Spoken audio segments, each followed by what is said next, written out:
Good morning to all my friends and family, and welcome to Jim's 5 a.m. Club. Just down here in front of the Museum of Contemporary Art, and we're just going to go on a quick walk and talk. I've got a book summary to run through today, and the book summary is entitled The Power of Less, and it's by an author named Leo Babauta.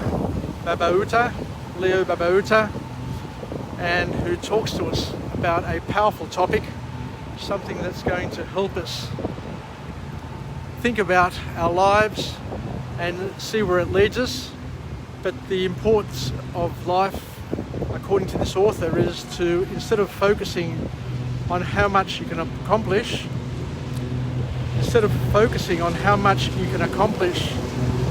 focus on how much you can absolutely love what you are doing.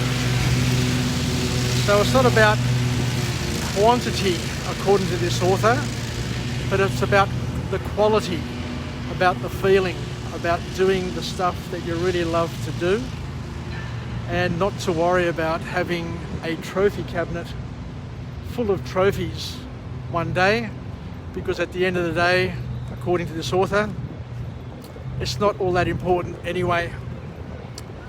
And 2020 was a great year for us to learn these valuable lessons, that the things that we should be focusing on, the things that we should be doing, are the things that are absolutely essential to do in our lives, because everything else is just a fill-in and doesn't really add much value to our lives. And the only time you realise that is when the pressure is on and you need to focus on the things which are most important. So let's go through and just touch on some of the key points to come out of this book.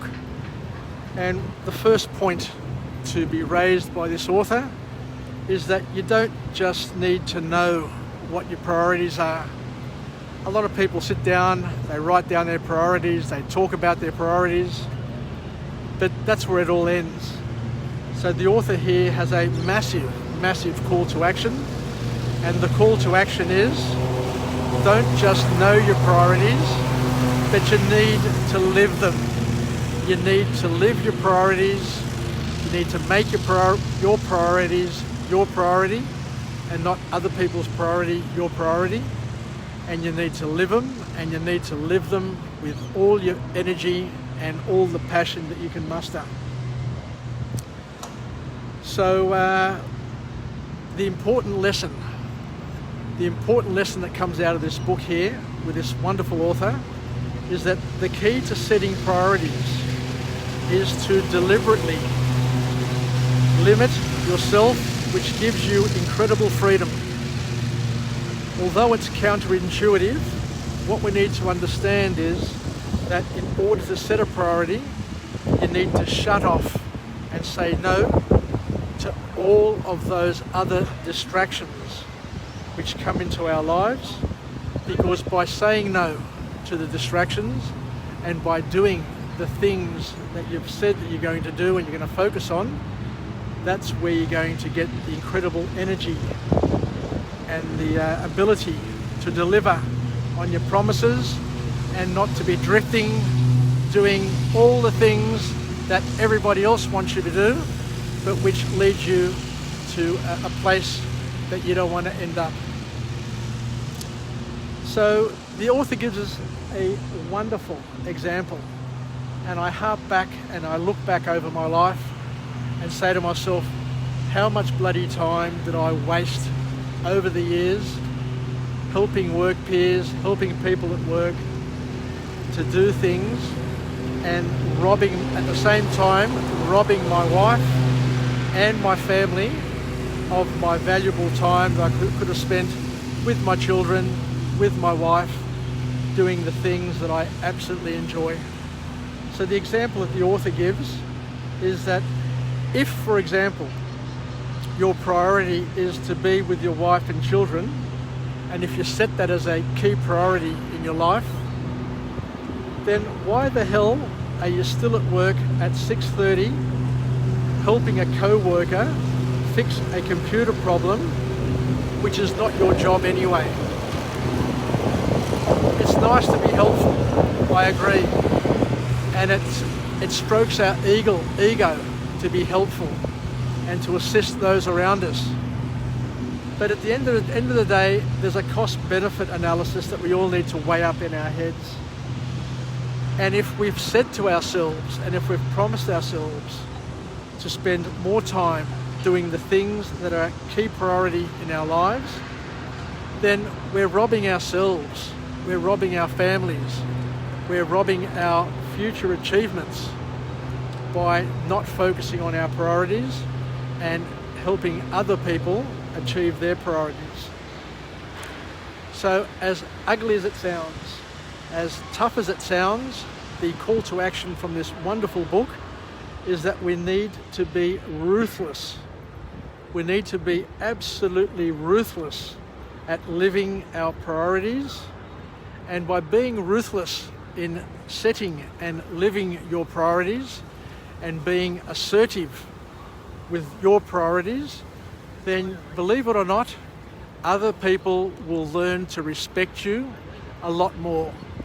And they're not going to be the ones who are going to be calling on you to come over and help them, because they know that you are a focused individual, you're busy, and you've got lots of things to do, and that whilst you may be able to help them, you're not going to be there till 6:30 at night, missing out on time with your kids, missing out with time with your wife, and missing out on your time, a time for you to be able to express yourself and do the things you love.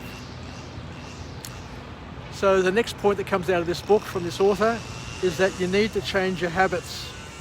And by changing your habits, you will change your life. It's as simple as that.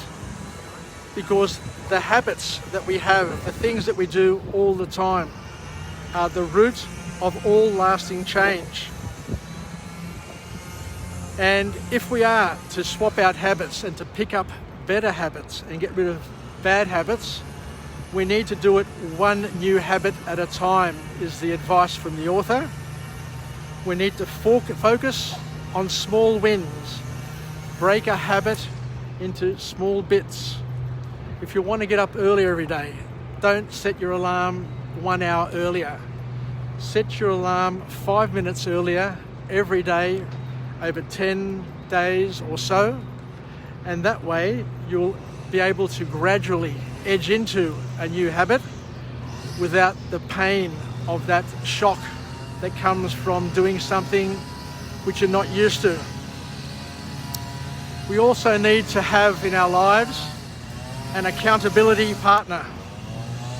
Some people say that you can be your own accountability partner, but others suggest that what you can do is have a friend or a family member to be your accountability partner, to help you stick to your goals and continue along your way, so that they keep on reminding you of what you've promised yourself and what you've promised them, so they don't give you an easy out.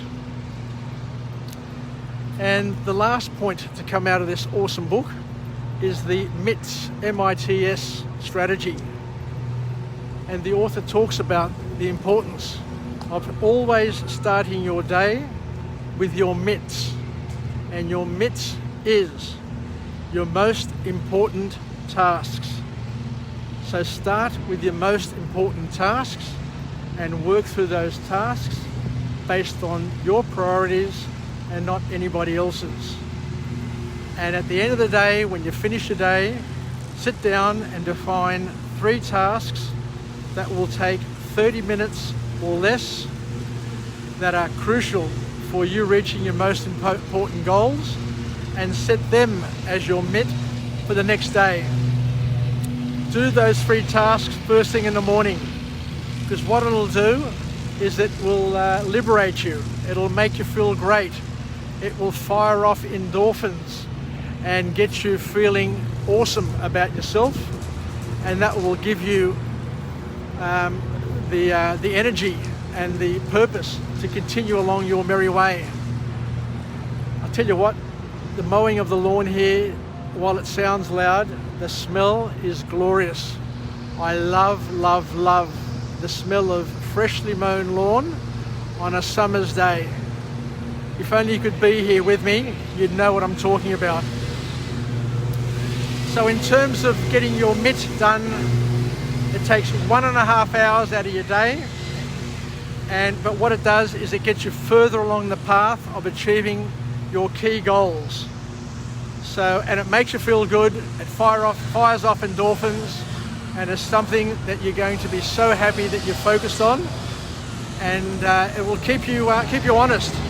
It'll keep you doing the things that are important to you and keep you out of harm's way, and it will keep you out of the grips of the time thieves, the people who want to take you away from your priorities, take you away from your family, take you away from your life, to help them do something which is, whilst it's important to them, it's not going to change your life for the better, and it may not change their life for the better either.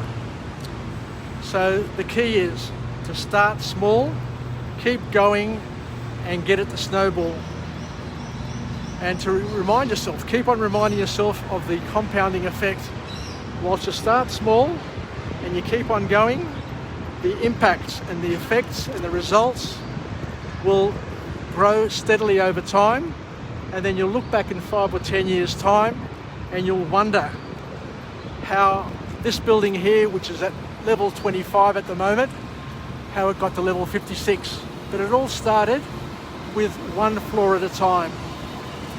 One floor at a time, 2, 3, 4, and then before you knew it, it was one of the tallest buildings in the city. So thank you very much for joining me on Jim's 5 a.m. Club. I've enjoyed delivering this book summary this morning, and we've learnt today the power of less.